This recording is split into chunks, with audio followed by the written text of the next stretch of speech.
The story of the Old West that we all know is a narrative of cowboys, outlaws, and the pursuit of manifest destiny. It's a tale of a vast, untamed land waiting to be conquered. However, this heroic version hides a deeper, more complex truth. Before the arrival of European settlers, what we call the Old West was neither wild nor empty. It was a vibrant mosaic of indigenous nations, each with its own identity, language, and way of relating to the world. What unfolded was not the colonization of a deserted land, but the destruction of thriving civilizations. These nations, such as the Lakota, Cheyenne, Comanche, and Apache, did not live in a state of anarchy. They had well-established systems of governances with leaders, councils, and laws that regulated community life. There were trade routes connecting tribes thousands of miles away, where they exchanged goods, ideas, and knowledge. Their societies were rich in art, music, and spirituality, with complex ceremonies that celebrated life and the connection to nature. Instead of a primitive chaos, there was a sophisticated social and cultural order that shaped the lives of millions. For these people, the land was not property to be bought and sold. It was a sacred, living being that provided them with everything they needed for survival. The bison, for example, was not just a source of food. It was the very essence of their culture, providing meat, hide for clothing and shelter, bones for tools, and even fuel. The hunt was a ceremony, an act of respect and gratitude, ensuring that the balance of life was maintained. This symbiotic relationship with the environment is something that traditional Old West narrative simply ignores. The next part of our story begins with a collision of these two worlds. How did the arrival of a new worldview, one of ownership, exploitation, and assimilation, destroy this tapestry of life? And why was this version of history erased from the books for so long? The arrival of the first European explorers and settlers marked the beginning of a clash of worlds that would forever change the continent's landscape and life. Initially, many of these encounters were driven by curiosity and mutual need. Newcomers, lost and disoriented, depended on the knowledge and generosity of the indigenous nations to survive. The native peoples, in turn, saw an opportunity for new goods from the Europeans, such as firearms and metal tools, which could improve their hunting and defense. These early contacts, however, were just a prelude to an impending disaster. The true cultural clash stemmed from the radically different perception of land. For the indigenous peoples, the land was a sacred, communal entity, something that could not be owned, but rather cared for. For the settlers, imbued with the European mindset of private property, land was a resource to be claimed, fenced off, and exploited for profit. What began as a simple exchange of goods quickly spiraled into a relentless pursuit of territory. Driven by the belief in manifest destiny, the idea that it was the right and duty of Americans to expand across the entire continent, this expansion was not peaceful. Land treaties, often signed under duress or through fraudulent translation, were systematically violated. As railroads advanced and gold mines were discovered, the pressure on indigenous nations to relocate became unbearable. The promises from the government in Washington quickly turned into empty words, and the settlers advanced relentlessly, encroaching on hunting grounds and sacred lands. It was at this point that the initial alliance of curiosity and cooperation began to fall apart, giving way to distrust, despair, and inevitably conflict. The land that was once the center of their existence and spirituality became the battleground for a cultural and physical war. The dishonesty of treaties and the relentless march of settlers forced indigenous peoples to make an impossible choice: surrender or fight for their survival. From that point on, the history of the Old West became a saga of fierce and ingenious resistance. Far from being passive victims, indigenous nations organized, adapted their tactics, and united in coalitions to protect their way of life. This resistance was not just a series of battles, but an affirmation of their dignity and right to self-determination. The war for survival saw the rise of legendary figures whose names echo through history, such as the Lakota chief Sitting Bull, whose prophetic vision helped unite the tribes for the Battle of Little Bighorn. There was also Crazy Horse, a war leader who embodied ferocity and courage, and the Apache chief Geronimo, whose guerrilla tactics and ambushes for over a decade challenged the power of the American army. These men, and many others, were not just warriors. They were strategists, leaders, and defenders of their cultures. Indigenous resistance was characterized by a deep knowledge of the terrain. They turned the Great Plains, mountains, and deserts into their battlegrounds, using the environment to their advantage. They employed guerrilla tactics, quick strikes, and strategic retreats that frustrated and wore down the American military forces. Horses, introduced by Europeans centuries earlier, were mastered and became an extension of their own will, allowing them unparalleled mobility.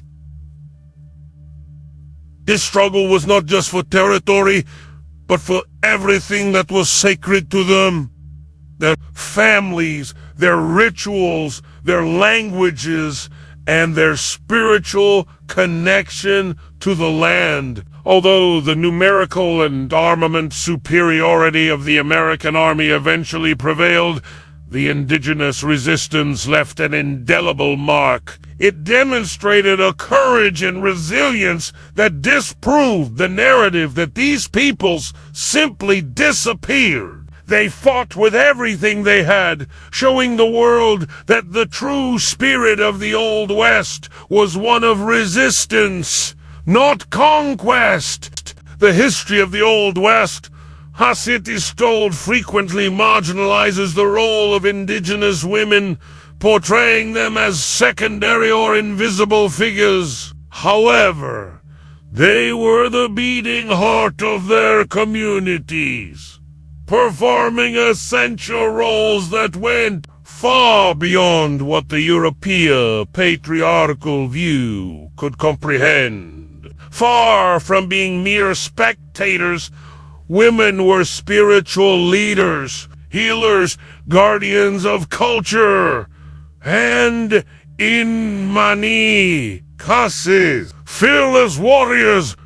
Their strength lay in their ability to sustain and perpetuate life. It was they who, with ancestral knowledge, cultivated crops, prepared food, and transformed bison hide into clothing, shelters, and tools. This vital responsibility was not limited to physical labor. It was an act of profound cultural significance. Through songs, stories, and rituals, mothers and grandmothers ensured that the memory of their ancestors and the wisdom of their traditions would not be lost, even in the face of annihilation. In times of war and conflict, women also showed remarkable courage and ingenuity. They not only provided logistical and moral support to warriors, but also actively participated in the resistance. Women like Sacagawea were crucial as guides and interpreters, their linguistic skills and knowledge of the territory shaping the course of expeditions. Others took up arms, defending their villages and families, proving that bravery was not an attribute exclusive to men. As we re-examine the history of the Old West, it's crucial to reclaim these voices and recognize the power of indigenous women. They were not just survivors. They were the main architects of their people's resilience. Without their strength, wisdom, and perseverance, indigenous culture would have disintegrated much faster. Their story is a powerful reminder that resistance has many faces and that the battle for cultural preservation is just as vital as the physical fight. The struggle of indigenous peoples, despite their resilience, faced a war tactic that was impossible to defeat.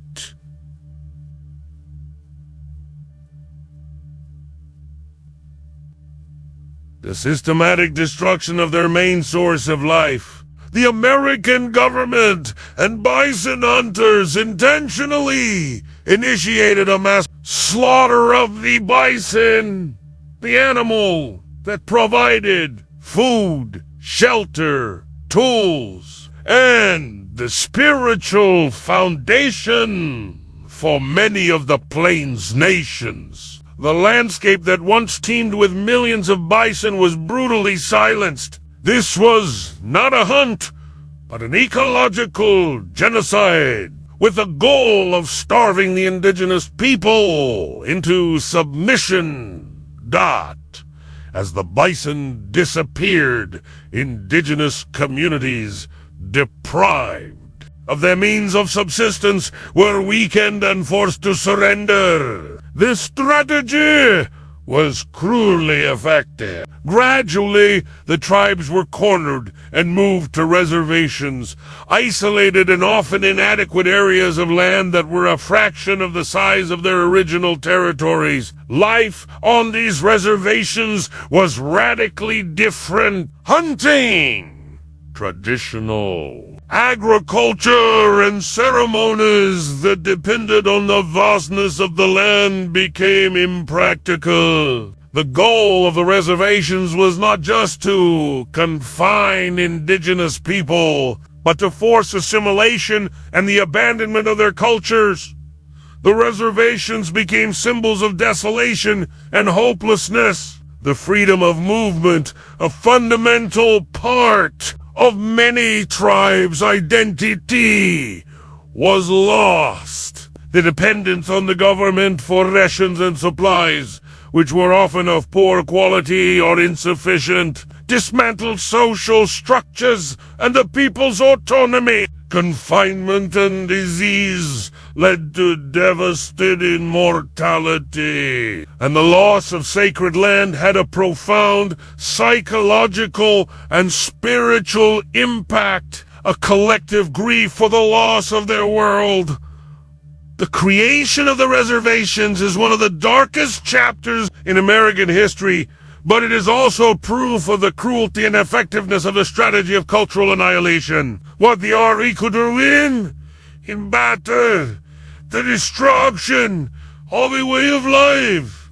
Achieve. The imposition of reservations did not mark the end of the struggle, but rather the beginning of a new and different form of resistance. The fight for cultural survival within the imposed barriers. With indigenous peoples confined to reservations, the American government implemented an even more insidious policy, forced cultural assimilation. Their goal was to kill the Indian, but save the man. This ideology was most brutally materialized in the system of Indian boarding schools. Children from various tribes were forcibly removed from their families and taken to boarding schools far from home, where they were subjected to a process of dehumanization and the erasure of their identities.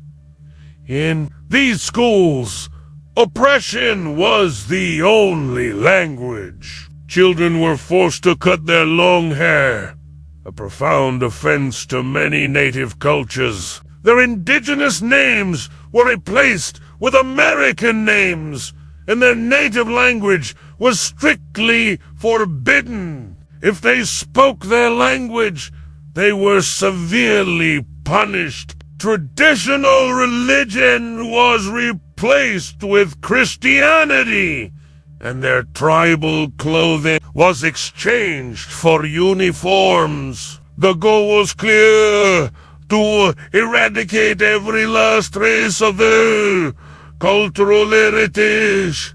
The psychological and emotional impact of these schools was devastating. Away from their families, children suffered physical, emotional, and sexual abuse. The prohibition of their languages and the denial of their traditions led to a generational loss of knowledge and familial connection. Many left their schools not knowing who they were.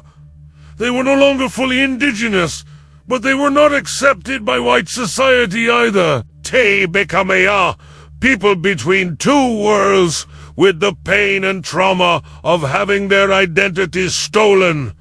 The boarding school system left a legacy of profound pain, intergenerational trauma, and cultural loss that indigenous communities are still to heal.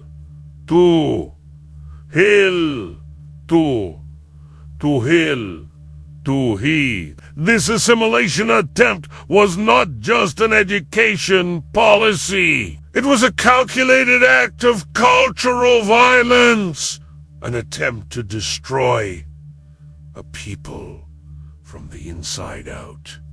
The history of these boarding schools reveals the cruelty behind the facade of civilizing and exposes the true human costs of so-called American progress. Despite policies of annihilation and assimilation, the history of indigenous peoples does not end in defeat. The spirit of their cultures, though wounded, was never broken. The resistance shifted from an armed struggle to a fight for cultural survival.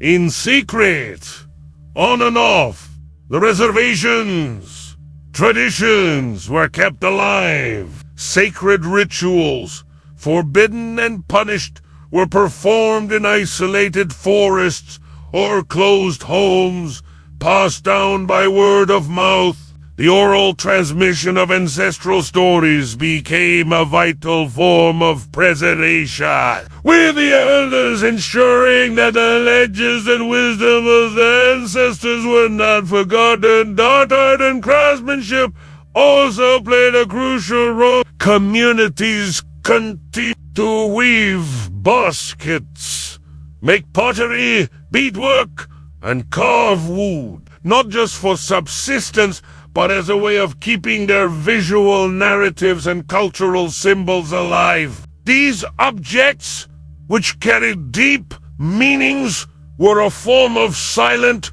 resistance. Songs and dances, often modified to avoid censorship, continued to be an expression of identity and a way to connect with the spiritual world, keeping the flame of faith burning.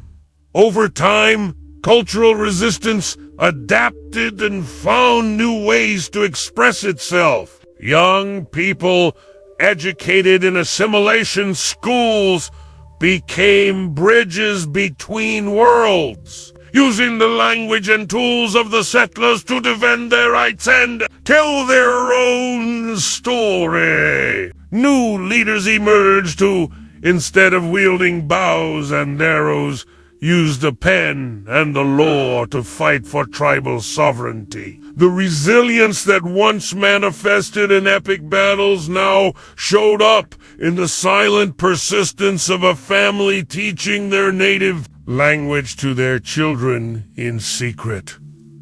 The survival of indigenous culture in the Old West is the most powerful proof of their strength. It is a story of adaptation, memory, and an unbreakable will to be. The story of America cannot be told without acknowledging that, even after the greatest adversities, indigenous nations found ways to survive and to maintain their traditions and identities. Their presence today is the direct result of that resistance. The Old West may be a thing of the past, but the legacy of the indigenous peoples who made its history remains alive and relevant. The struggles for land, culture, and identity that unfolded on the plains and mountains of the 19th century have shaped the battles that indigenous communities are fighting today. The resistance did not end with the last battles. It evolved. The indigenous voice, once silenced, now rises in new forms, using the platforms of art, politics, and technology to retell their story and demand justice. The current struggle of indigenous peoples is multifaceted. They are at the forefront of environmental movements, defending sacred land and water from exploitation projects that echo the advance of the settlers of old. They are fighting for tribal sovereignty, for the recognition of their rights to self-government, and for the fulfillment of treaties that were broken generations ago. Through leaders and activists, they are demanding reparation for historical injustices, including the trauma of boarding schools and the usurpation of their lands. Indigenous culture is experiencing a vibrant renaissance. The revitalization of native languages, the recovery of traditional ceremonies, and the rise of indigenous artists, filmmakers, and writers are ensuring that the richness of their cultures is not just preserved, but also celebrated. The world is finally beginning to hear their stories told in their own voices, and to understand that the history of the Old West is not that of a people who vanished, but of a people who survived. The history of indigenous people in the Old West is not an isolated chapter in a textbook. It is the foundation upon which America was built. Their story forces us to confront the romantic narrative of pioneering and to recognize the human cost of progress. By acknowledging their legacy, we are forced to see that the indigenous contribution to the history of the United States is one of resilience, dignity, and a continuous struggle for justice. It is a story that needs to be heard so that we can build a more equitable future with the participation of all its true